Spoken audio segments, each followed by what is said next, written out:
오늘 이 시간 우리 함께 읽을 하나님의 말씀 마태복음 5장 3절에서 10절까지의 말씀입니다. 신약 성경 6페이지 마태복음 5장 3절부터 10절까지의 말씀. 오늘 말씀 제가 먼저 한 절, 여러분들이 한 절 번갈아 가면서 말씀 계속해서 읽어나가도록 하겠습니다. 마태복음 5장 3절 말씀 제가 먼저 읽고 그 다음 여러분들이 계속해서 읽어나가도록 하겠습니다. 심령이 가난한 자는 복이 있나니 천국이 그들의 것임이요. 교통하는 자는 복이 있나니 그들이 위로를 받을 것이며 온유한 자는 복이 있나니 그들이 땅을 기업으로 받을 것이며 의에 줄이고 목마른 자는 복이 있나니 그들이 배부를 것이며 긍휼히 여기는 자는 복이 있나니 그들이 긍휼히 여김을 받을 것이며 마음이 정직한 자는 복이 있나니 그들이 하나님을 볼 것이며 화평하게 하는 자는 복이 있나니 그들이 하나님의 아들이라 일컬음을 받을 것이며. 다 같이 읽겠습니다. 의를 위하여 박해를 받은 자는 복이 있나니 천국이 그들이 것임이라. 아멘. 네, 오늘 이 시간 우리는 진짜 복은 무엇인가 라는 제목을 가지고 우리가 하나님의 말씀 함께 나누는 시간 갖도록 하겠습니다. 여러분 우리가 교회를 다니면서 가장 받길 원하는 것 무엇일까요? 아유, 제가 물어보기도 전에 벌써 정답을 말하시네요. 좋은 말씀 받길 원하시는 분 계시나요? 기도 받기를 원하시는 분 계시나요? 아니면은 직분 받기를 원하시는 분 계시나요? 좋은 말씀도 좋고 안수기도 받는 것도 좋고 직분을 받는 것도 좋습니다. 그런데요, 이 모든 것에 앞서서 우리가 더 받기를 원하는 걸 우리가 한 글자로 줄여서 뭐라 그러죠? 복. 딱 한 글자로 딱 떨어집니다. 여러분, 생선 중에서 제일 비싼 생선 뭐죠? 복. 그리고 교회에서 우리가 제일 좋아하는 거 뭐라고요? 복. 우리는 복을 좋아하는 사람들입니다. 여러분, 그런데 이 복이란 단어 정확히 어떤 뜻을 가지고 있는지 여러분 알고 계십니까? 그냥 복하면은 복이죠. 좋은 거죠. 그래서 제가 이걸 한자로 좀 찾아봤습니다. 우리 동양권 문화, 이 한자권 문화에서는 복이란 것을 어떻게 생각을 하냐? 복자입니다. 복자라서요, 달리 설명할 말이 없습니다. 여러분, 그런데 한자의 특징 무엇이냐? 한자는요, 파자라는 것을 할 수 있습니다. 이 왼쪽 오른쪽에 있는 말을 잘라가지고요, 이 복이란 단어가 정확히 어떤 뜻을 가지고 있는지를 우리가 해석할 수가 있다는 것이죠. 이 복자가요, 왼쪽에 있는 이 글자, 오른쪽에 있는 이 글자 두 개가 합쳐진 말입니다. 그런데 이 왼쪽에 있는 글자는 뭐냐? 보일 시자라고 합니다. 그리고 오른쪽에 있는 이 글자 무슨 뜻일까요? 밭전자에 입구자에 하나 일자입니다. 이게 참 애매한 문자입니다. 이게요, 무슨 뜻이냐? 가득할 복자라고 합니다. 여러분, 밭에서 뭐가 나죠? 작물이 나죠. 그런데 그 작물을 가지고 만들 수 있는 가장 귀한 게 뭘까요? 먹는 것 중에 더 귀한 게 있습니다. 밥보다 더 귀한 게 있습니다. 술입니다. 밭에서 난 거를 가지고 술을 만들었는데요. 이 입구자죠? 입구자가 술 주둥이 모양입니다. 술 주둥이 모양 위로 이 일자가 뭘까요? 술이 찰랑찰랑 차오른 모습. 한마디로 술병에 술이 가득 담긴 모습이요, 이 가득할 복자라고 합니다. 그런데 이 보일 시자가요, 누구한테 보인다는 걸까요? 신에게 무언가를 보이다, 신에게 무언가를 바치다라는 뜻을 가지고 있는 것이 보일 시자라고 합니다. 가득할 복자가 뭐가 가득하다 그랬죠? 술병에 술이 찰랑찰랑 차서 가득한 모습이 가득할 복이라고 말씀드렸습니다. 한마디로 신에게 내가 가지고 있는 귀한 술을 바쳐드리고요, 내가 원하는 복을 받는 것, 이것을 한자어로 복이라 표현한다라는 것입니다. 여러분, 그런데 이 쌀을 가지고 쌀 1kg를 가지고 밥을 만들면 한 몇 공기가 나올까요? 쌀 1kg를 가지고 밥을 지으면요, 대략 7에서 8공기 정도가 나온다고 합니다. 이 7에서 8공기 정도면 우리가 몇 끼를 먹을 수 있을까요? 한 적당히 아껴 먹으면 3일 정도를 먹을 수 있는 식량이 나온다는 거죠. 그런데 이 1kg를 가지고 술을 빚으면 술이 얼마만큼 나올까요? 술이요, 대략 1리터 정도가 나온다고 합니다. 1리터 정도가 나오는데요, 이거를 또 좋은 술을 만들려면 뭘 해야 될까요? 증류를 해야 됩니다. 찌개미는 다 버리고요, 맑은 술분만 뽑아내면 이것보다 훨씬 더 적은 양이 나온다고 합니다. 한마디로 이 술을 만든다는 게요, 내 밥 7에서 8공기를 포기한다라는 겁니다. 여러분, 그런데 당시에 밥이 무엇이었죠? 없으면은 살아갈 수가 없는 거, 우리 생명 유지를 위해서 반드시 필요한 것이 이 밥이었다라는 것입니다. 그런데 밥을 대신하여 술을 빚는다면은 이 술을 가지고 우리의 배를 채울 수 있을까요? 그렇지 못한다라는 것이죠. 한마디로 술을 만든다는 것은요, 나의 생명의 일정 부분을 내가 포기한다는 뜻이 된다라는 겁니다. 한마디로 나의 가장 귀한 것, 내 생명을 대신하여 만든 술을 신에게 바쳐드리고요, 이 신이 나의 귀한 것을 받고 기뻐하면은 이제 내가 원하는 것들을 이루어주는 것, 이것을 우리가 복이라고 부른다라는 것입니다. 여러분, 그런데 이거 어디서 많이 들어보지 않았습니까? 내 귀한 것을 바치고 내가 원하는 것을 받는다. 우리가 이걸 네 글자로 뭐라 그럴까요? 기복신앙이라고 혹시 들어보셨습니까? 우리가 이거를 기복신앙이라고 부른다는 것입니다. 복을 구하기 위해서 하는 신앙생활의 모든 활동을 우리가 기복신앙이라고 하는 겁니다. 여러분, 우리가 하나님을 지금 이렇게 대하고 있지 않습니까? 우리의 귀한 시간을 내어드리고요, 우리의 귀한 헌금을 내어드리고요, 우리의 귀한 삶을 내어드리면은 하나님이 내가 원하는 것을 이루어 주시겠지. 하나님이 재물을 주시고 성공을 주시고 문제를 해결해 주시고 건강을 해결해 주시겠지. 이것이 바로 우리가 알고 있는 복의 모습이라는 것입니다. 여러분, 그런데 하나님은 이 기복신앙을 과연 옳은 것으로 우리에게 가르쳐주고 계신가요? 그거는 아니라는 것이죠. 하나님은 그렇다면 복을 우리에게 무엇으로 알려주고자 하실까요? 우리가 생각하는 복과 하나님이 생각하는 복의 차이점은 과연 무엇이라 할 수 있을까요? 하나님은요, 이 땅에서 우리가 육신을 입고 누릴 수 있는 복이 아닌 우리가 구원받은, 우리가 거듭난 천국 백성으로 진짜 누려야 할 복이 무엇인지를 예수 그리스도의 설교를 통해 이 팔복의 말씀을 통해서 우리들에게 가르쳐 주고자 하십니다.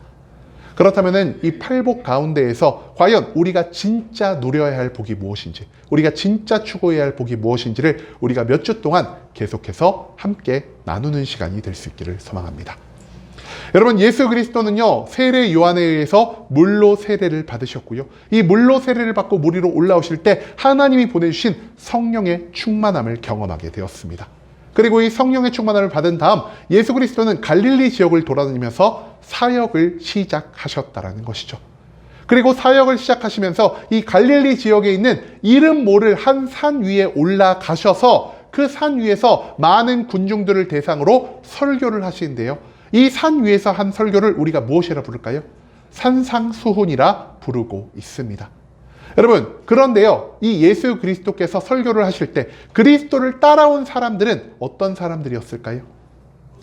대부분 가난하고 힘겹고 사회적으로 약자의 위치에 있는 사람들이 예수 그리스도를 굉장히 많이 쫓아왔다라는 것입니다. 저들에게는 크게 세 가지의 문제가 있었다라고 합니다. 첫 번째, 경제적인 양극화의 문제입니다. 한마디로 저들은요, 부자들에게 내가 가진 것을 빼앗기고요, 관리들에게 내가 가진 것을 강탈당하며 억지로 가난한 삶을 이어나가야 하는 그러한 존재들이었다는 것이죠. 또한 그들은 그 당시 유대교라는 것을 믿고 있었습니다. 유대교는 무엇이냐? 하나님이 우리에게 주신 율법의 말씀, 그 구약에 존재하는 모든 율법의 말씀 가운데에서 하나님이 우리를 통해 이루고자 하시는 거룩의 삶, 사랑의 삶이 아닌 단순히 율법의 외적인 행위만을 가지고서 나의 의의를 자랑하는 그 잘못된 신앙생활을 반복하며 살아가는 자들이 바로 예수 그리스도의 주변에 모인 자들이었다는 것이죠. 그리고 마지막으로 어떤 사람들이 이 자리에 모였냐? 그 당시 유대인들은요, 로마 정부의 압제를 받는 상황이었습니다. 그렇기 때문에 사회적으로, 정치적으로, 경제적으로 억압을 받는 그 모든 사람들이 예수 그리스도의 주변을 둘러싸고 그 산 위에서 그리스도의 말씀을 듣고자 했다라는 것입니다. 그리고 이처럼 이 자리에 모인 모든 사람들에게 예수님이 가장 먼저 선포하신 건 무엇입니까? 바로 오늘 우리가 나눈 팔복의 말씀이라는 것입니다. 여러분, 그런데 당시 예수 그리스도를 쫓는 사람들이 예수님께 무엇을 바라고 있었을까요? 이 자리에 있는 사람들은요, 사회적으로 희망이 없는 사람들이었습니다. 내가 희망이 없고요, 소망이 없고요, 매일매일 고통스러운 삶을 반복하다가 죽을 수밖에 없는 것이 나의 운명이라고 인정한 사람들이 예수님을 쫓기 시작했다는 것이죠. 왜냐? 갈릴리 지역을 돌아다니면서 많은 말씀을 선포하시며 사람들에게 기쁨을 주신 분이 바로 예수님이셨고요, 갈릴리 지역을 돌아다니면서 귀신을 쫓고 병을 고치신 기적을 만드신 분이 바로 예수 그리스도셨다라는 것입니다. 그렇기 때문에 사람들은 생각합니다. 내가 나의 생업을 포기할지라도, 나의 삶에 지금 중요한 시간을 맞이할지라도 내가 저 예수 그리스도를 따라가기만 한다면 나의 삶 가운데 새로운 희망이 생기겠구나. 내가 저 예수 그리스도만 따라가기만 한다면 나의 삶에 기적이 일어나겠구나라는 이러한 마음을 저들이 갖고 예수님 앞으로 나오게 되었다라는 것입니다. 한마디로 예수님 앞으로 나오며 저들은 생각합니다. 예수님만 따라다니면 나에게 경제적인 풍요로움이 발생하겠지. 예수님만 따라다니면 나에게 마음의 편안함이 찾아오겠지. 예수님만 따라다니면 이 이스라엘이 독립할 수 있고, 예수님만 따라다니면 내가 삶의 모든 문제와 모든 질병이 해결받을 수가 있겠지라는 이러한 소망을 가지고 예수 그리스도를 따르게 되었다라는 것입니다. 여러분, 그런데 이처럼 부자가 되길 원하고요, 문제가 해결되길 원하고요, 병이 낫길 원하고요, 나라가 독립되길 원하는 이런 다양한 소망, 다양한 복을 추구하며 그리스도 앞으로 나온 이 사람들에게 예수님이 지금 무엇을 설교하고 계신다라고요? 이 땅에서 우리가 누릴 복이 아니라 이 땅과 저 천국에서까지 계속 누릴 수 있는 8가지의 복, 곧 팔복을 설교하기 시작하셨다라는 것입니다. 그렇다면 예수님이 말씀하신 이 팔복은 과연 무엇이라 할 수가 있을까요? 가장 먼저 오늘 본문 3절 말씀에서 예수님이 가장 처음 선포하신 복 무엇입니까? 심령이 가난한 자는 복이 있나니 천국이 그들의 것이며. 여러분, 어떤 자가 복이 있다라고요? 심령이 가난한 자. 그들이 어떤 복을 받죠? 천국의 복을 받는다라고 예수님은 선포하고 계신다라는 것입니다. 여러분, 이 심령이 가난한 자는 천국의 복을 받을 것이다 해서 우리가 가장 집중적으로 봐야 할 단어 무엇일까요? 여러분, 무엇이 가난한 자예요? 심령이 가난한 자. 단순히 가난한 자가 아니라 예수님이 강조하신 것은 심령이 가난한 자라는 표현이라는 것입니다. 여러분, 당시 가난한 자들 어떤 사람들이었더라고요?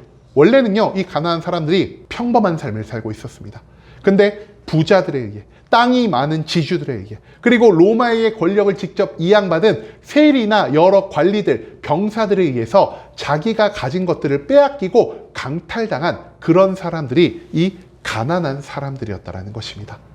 이 가난한 사람들, 나의 가진 모든 것, 내가 20년, 30년 모아온 모든 것들을 빼앗긴 자들의 삶에 희망이 존재했겠습니까? 여러분, 그들은요, 그 어떠한 희망을 갖지 못하고 살아가는 자들이었습니다. 그럼에도 불구하고 저들에게 한 가지 소망이 있었습니다. 저들에게 어떤 소망이 있었을까요? 천국의 소망이 있었을까요? 저들이 원하는 것 딱 하나였습니다. 내가 부유해졌으면 좋겠다. 내가 많은 돈을 가지고 있었으면 좋겠다. 내가 돈을 많이 가지고 있다면 지금 경험하는 이 모든 고통과 괴로움 가운데서 내가 벗어날 수 있을 텐데라는 이러한 생각을요, 이 가난한 자들이 하고 있었다라는 것입니다. 여러분, 그런데 이 사람들의 모습이 오늘날 우리들의 모습, 우리들의 마음가짐, 우리들의 소망을 닮아 있지 않았습니까? 여러분, 우리들 어떤 생각을 하죠? 일주일에 한 번 한국에서 매일매일 하는 거 뭘까요? 로또 합니다. 그리고 여러분, 미국에는요, 로또보다 더 큰 게 있습니다. 파워볼이라고 있거든요. 이 파워볼 당첨금 혹시 얼마인지 아십니까? 최고 당첨금이요, 거의 2조 원이라고 합니다. 어마어마하죠? 이거 당첨됐다는 소식 들었을 때, 내 일주일에 한 번씩 로또에 얼마가 당첨금이 나왔다는 이 소식을 들었을 때 우리가 어떤 소망을 가질까요?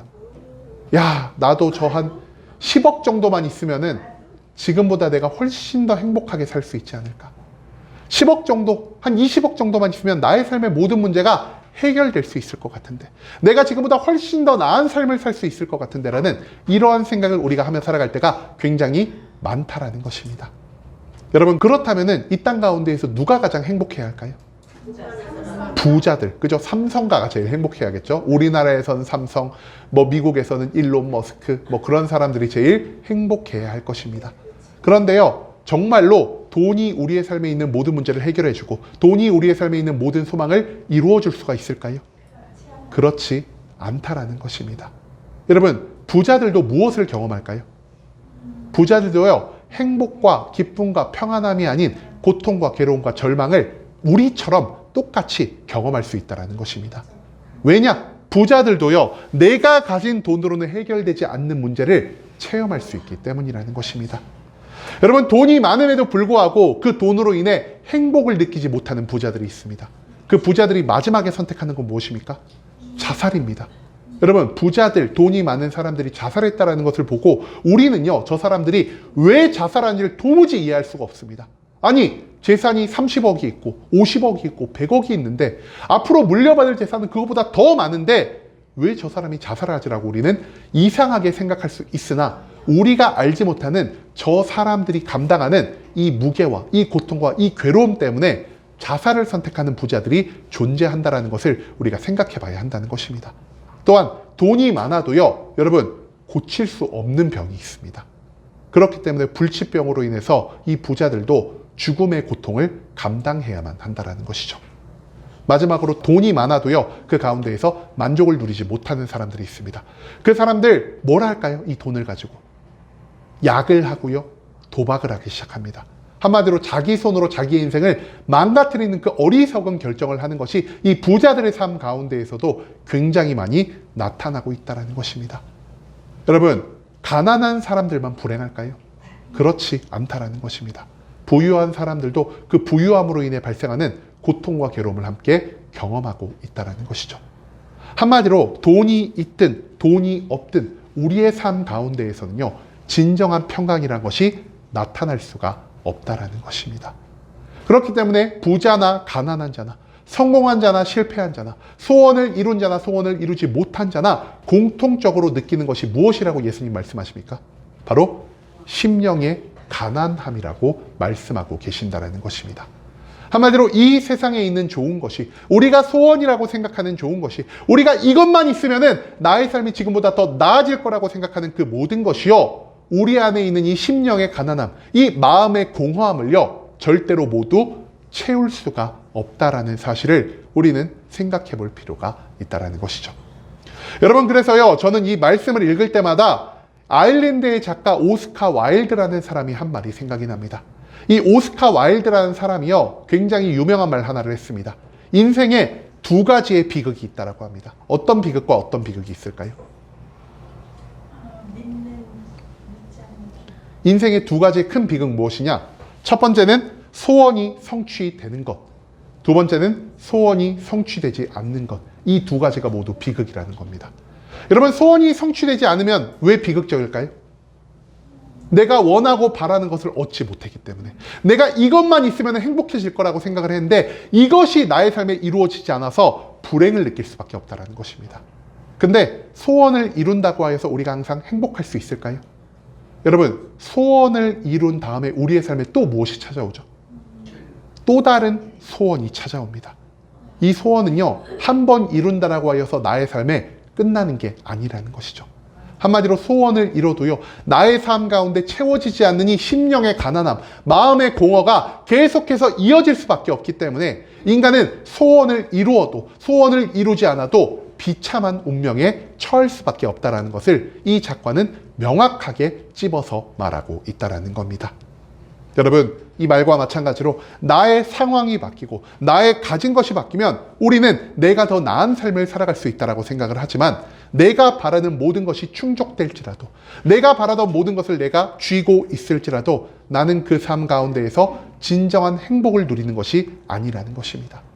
적게는 일주일, 많게는 1년 정도는 우리가 행복을 누릴 수 있을 것이나, 일주일이 지나고 1년이 지난 그 순간부터 다시 우리의 마음 가운데 찾아오는 것은요, 바로 이 심령의 가난함이라는 것입니다. 여러분, 심령의 가난함을 느낀 자들, 내가 돈으로도 이걸 채울 수 없고, 가난해도 이거를 채울 수 없고, 성공해도 실패해도 선한 일을 해도 악한 일을 해도 이 심령의 가난함, 이 공허함을 채울 수 없다라고 생각한 사람들은 어떻게 하려 할까요? 이 고통의 원인을 찾으려고 할 것이고요, 이 고통의 이유를 찾으려고 할 것이고요, 어떻게 하면 우리가 이 심령의 공허함을 해결할 수 있는지 그 방법을 찾으려 할 것입니다. 그리고 이 방법을 찾으려는 자들이 대부분 도착하는 곳이 어디입니까? 바로 이 교회라는 곳입니다. 여러분, 이 교회에서 우리가 무엇을 배우게 되죠?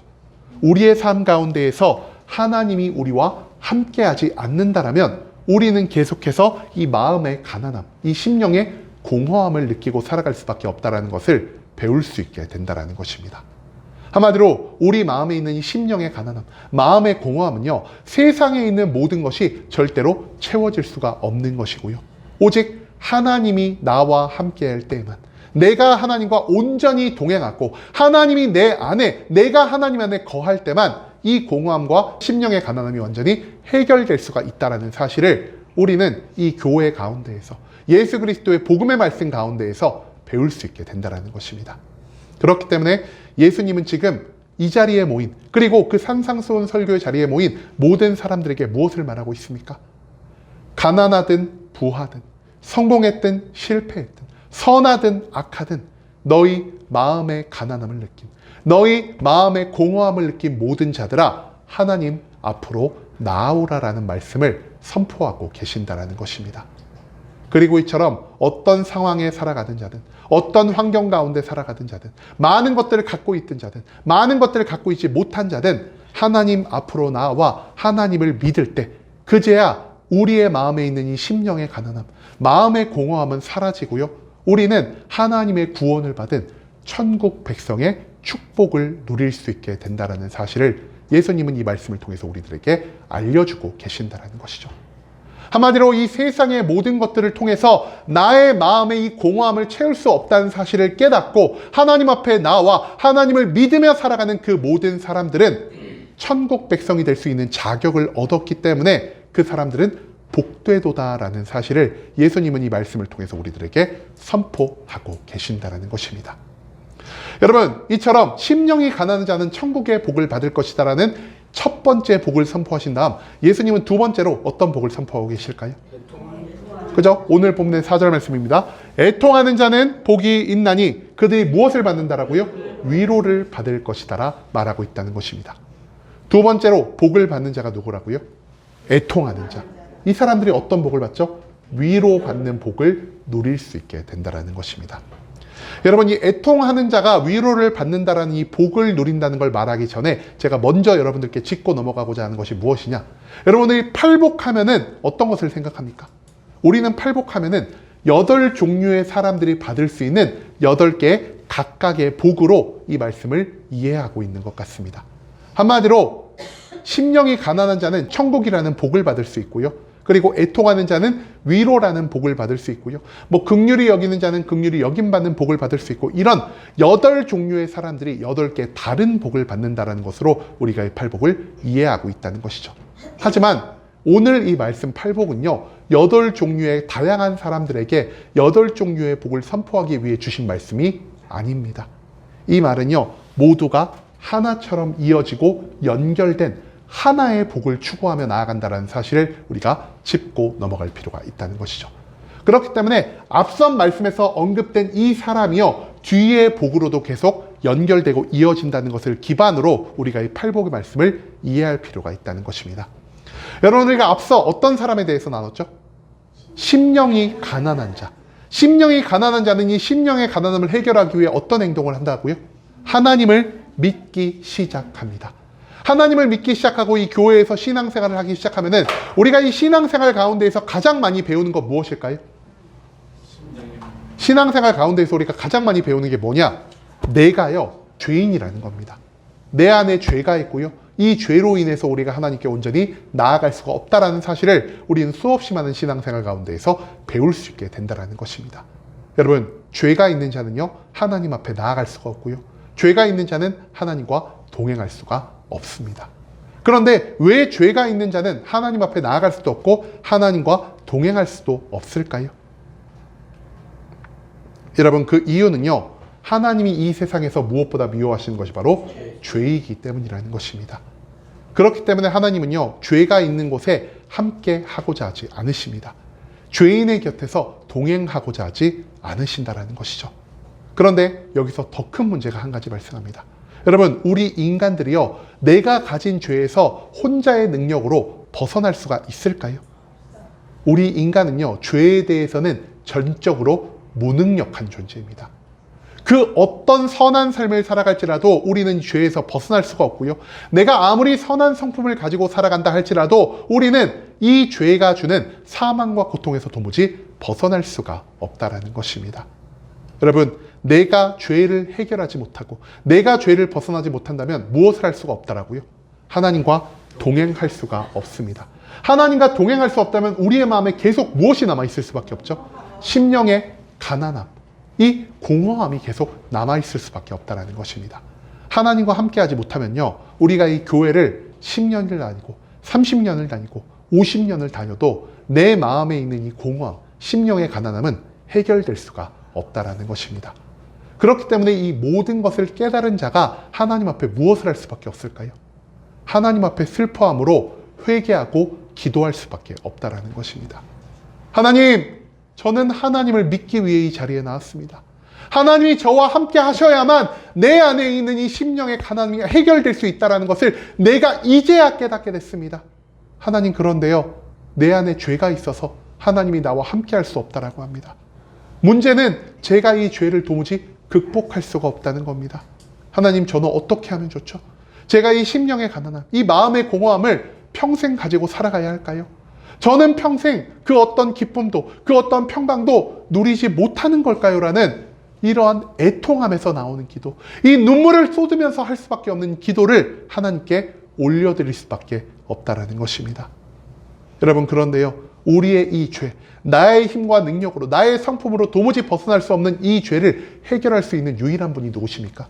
바로 하나님, 예수 그리스도이시자 하나님 한 분밖에 없다라는 것입니다.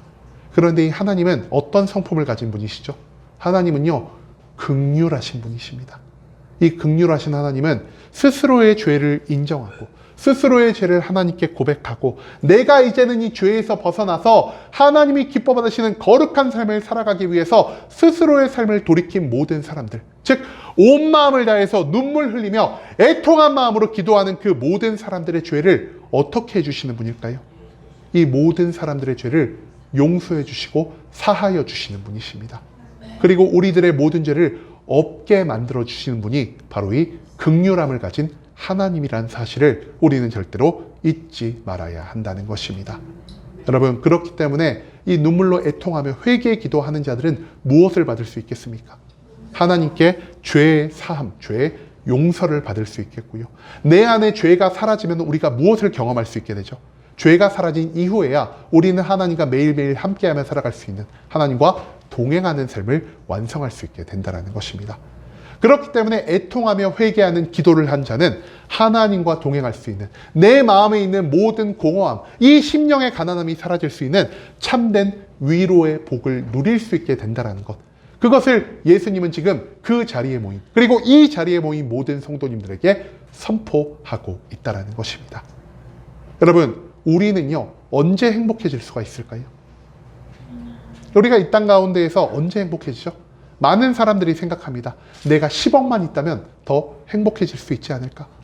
내가 나의 삶에 직면한 이 모든 문제들이 해결만 된다면 내가 지금 더 행복해질 수 있지 않을까? 내가 지금 가지고 있는 육신의 고통을 만드는 질병이 사라진다면 내가 지금보다 더 행복해질 수 있지 않을까라는 이러한 생각을 하며 살아갈 때가 굉장히 많다는 것입니다. 여러분, 그런데요, 10억이 나에게 생겼습니다.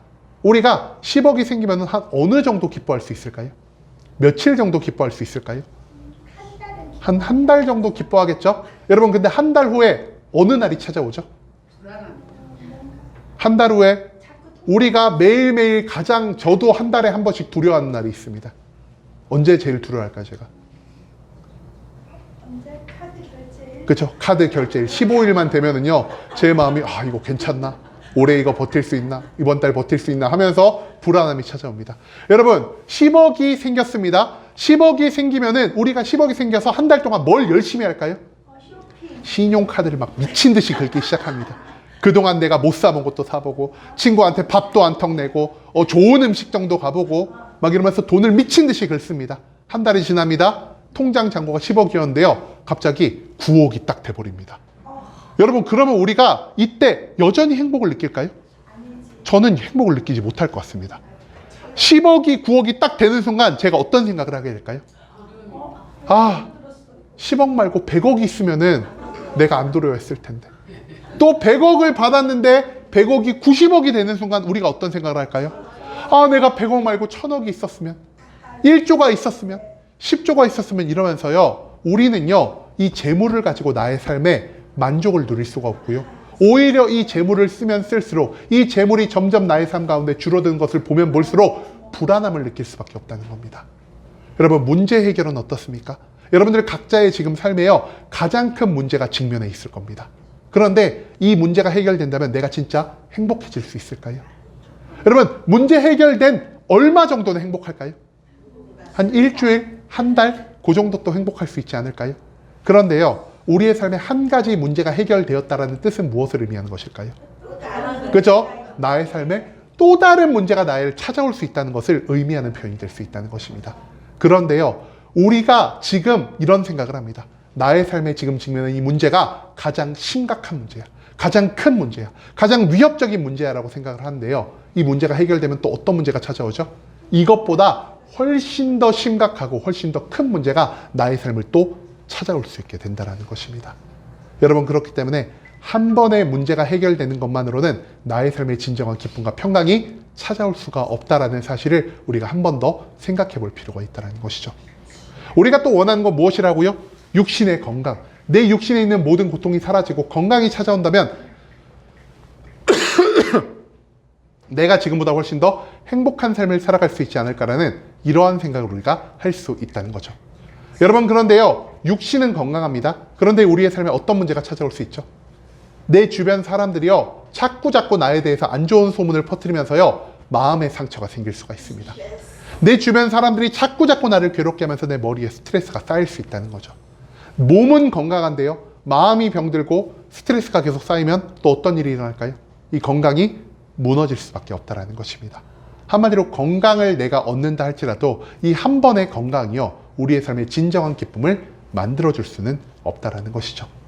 여러분, 저는요, 우리의 삶에 있었으면 좋겠다라고 생각하는 큰 세 가지, 이것만 있으면 우리의 삶이 진짜 기쁨과 평강으로 넘칠 수 있다라고 생각하는 세 가지를 여러분들과 함께 나눌 수가 있었습니다. 하지만 우리가 이 모든 것들을 나누면서 어떤 결론을 내리게 되었죠? 내가 바라는 모든 것이요, 나의 삶에 진정한 기쁨과 평강을 만들어줄 수가 없다라는 사실을 우리가 깨달을 수 있게 된다는 것입니다. 그렇기 때문에 이런 소망을 가지고 있는 우리들에게 예수님 어떤 말씀을 하십니까? 예수님은 오늘 이 팔복의 설교 첫 번째 복과 두 번째 복을 통해서 우리에게 이런 말씀을 하고 계십니다. 너희가 모든 것을 가질지라도, 너희가 모든 것을 소유할지라도 너희의 영적인 가난함, 이 심령의 가난함, 이 공허함은 해결될 수 없다라고 말입니다. 여러분, 그렇기 때문에 심령의 가난함을 느낀 우리가 누구 앞으로 나아가게 됩니까? 하나님 앞으로 나아가게 됩니다. 그리고 하나님 앞으로 나아간 우리는 무엇을 깨닫게 됩니까? 내가 죄인이라는 사실을 깨닫게 되고요, 내 안에 있는 죄의 문제를 해결하지 않는다면은 내가 하나님과 동행할 수도 없고 내 심령의 공허함을 해결할 수도 없고 우리는 단순히 신앙생활하면서 우리의 시간을 낭비할 수밖에 없다는 사실을 이 신앙생활의 모든 것을 통해, 성경 공부의 모든 것들을 통해, 말씀과 기도와 찬양을 통해 우리가 깨달을 수 있게 된다는 것입니다. 여러분, 이것을 깨닫게 된 순간 우리가 무엇을 하며 기도할 수밖에 없습니까? 하나님께 눈물을 흘리며 하나님께 진심으로 애통하며 회개 기도를 할 수밖에 없다는 것입니다. 그리고 하나님은 긍휼하신 분이시기 때문에 우리가 온 마음을 다해, 우리가 눈물을 흘리며 진심으로 하나님 앞에 회개하며 나아갈 때 하나님은 우리의 죄를 용서하여 주실 것이고요, 우리와 동행하여 주시는 분이라는 사실을 우리는 또한 오늘 이 말씀 가운데에서 깨달아야만 한다는 것입니다. 이처럼 우리의 모든 죄가 용서받았을 때 그제야 우리는요, 우리의 삶 가운데에서 우리가 그동안 느끼지 못했던 이 마음의 심령의 공허함이 사라짐으로 참된 위로를 얻을 수 있게 될 것이고요, 그동안 세상이 나에게 주지 못했던 진정한 평강을 누릴 수 있게 될 것입니다. 또한 죄의 용서를 받음으로 인해서 하나님과 동행하며 살아갈 때 하나님이 인정하신 우리의 구원으로 인해 우리는 천국 백성의 자격을 얻을 수 있게 될 것이요, 이 천국을 받은 것으로 인해서 이제 우리는요, 그 어떠한 고통도, 그 어떠한 죽음도 두려워하지 않고 매일매일 천국 백성의 기쁨을 누리며 살아갈 수 있는 진정한 하나님의 아들이 될 수 있다는 사실을 오늘 이 본문 말씀은 우리들에게 가르쳐주고 있다는 것입니다. 한마디로 심령의 가난함을 느낀 자들 하나님 앞에 나올 수밖에 없을 것이요, 하나님 앞에 나온 자들은 스스로가 죄인이라는 사실을 깨달을 수밖에 없을 것이요, 내 죄의 용서를 위해 하나님께 애통함으로 기도한 자들은 그제야 마음의 공허함을 모두 채우고 천국 백성의 기쁨을 누리는 완전한 삶을 살아갈 수 있게 된다는 것을 오늘 이 본문 말씀은 우리에게 가르쳐주고 있다는 것입니다. 여러분, 이제는 우리들의 진짜 복이 어디에서부터 오는지를 우리가 다시 한번 생각해 볼 수 있기를 원합니다.